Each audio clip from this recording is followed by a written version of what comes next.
இன்றைக்கி ஒரு surprise cake order plus delivery தான் பார்க்க போகிறோம். கஸ்டமர் வந்து ஒரு ரெஃபரன்ஸ் வீடியோ அனுப்பியிருந்தாங்க. அந்த வீடியோவில் இருக்கிற மாதிரி தான் இந்த லாக் அண்ட் கீ கேக் வந்து ரெடி பண்ணியிருந்தோம். கீழே வந்து ட்ரஃபிள் ஃப்ளேவரில் கேக் ரெடி பண்ணிவிட்டு எடிபிள் ஹார்ட்ஸு அப்புறம் ஹிடன் மெசேஜ் எல்லாமே எடிபிளில் கொடுத்துருந்தோம். அந்த போர்டு மேலே இருக்கிற அந்த ஹார்ட் ஷேப் மட்டும்தான் நான் எடிபிள். இது போக வந்து பொக்கே வந்து கோவில்பேட்டில் புக் பண்ணியிருந்தாங்க. ஸோ அதை வந்து நம்ம பஸ்ஸில் வாங்கிக்கிட்டோம். இது மாதிரி உங்களுக்கு புக்கே தேவைப்பட்டாலுமே நீங்கள் எங்களை காண்டாக்ட் பண்ணுங்கள். அஃபோர்டபுள் ப்ரைஸில் உங்களுக்கு ரெடி பண்ணி கொடுத்துட்ருக்கோம். அது போக கஸ்டமர் ஒரு சில திங்ஸ்லாம் சொல்லியிருந்தாங்க. ஸோ அதெல்லாம் வாங்கிட்டு நம்ம டெலிவரிக்கும் கிளப்பியாச்சு. இந்த கேக் உங்களுக்கு பிடிச்சிருக்கா அப்படிங்கிறத கமெண்ட் பண்ணுங்கள்.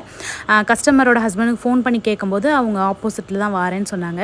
ஸோ நம்ம தூத்துக்குடி ஏர்போர்ட் கிட்டே மீட் பண்ணோம். ஸோ அங்கே வச்சு கேக்கு, பொக்கே, அப்புறம் அவங்க கேட்ட ஸ்னோ ஸ்ப்ரே, பாப்பர் அது எல்லாத்தையுமே கொடுத்துட்டோம். கஸ்டமருக்கு இந்த வீடியோவுமே அனுப்பியிருந்தோம். கஸ்டமர் ரொம்ப ஹாப்பி, கேக் நல்லா இருந்துச்சுன்னு சொல்லி கமெண்ட்டுமே கொடுத்துருந்தாங்க. இது போல் உங்கள் ஸ்பெஷல் டேவை இன்னும் ஸ்பெஷலாக ஆலின் ஹோம்மேட் கேக்ஸை காண்டாக்ட் பண்ணுங்கள். See you the next video.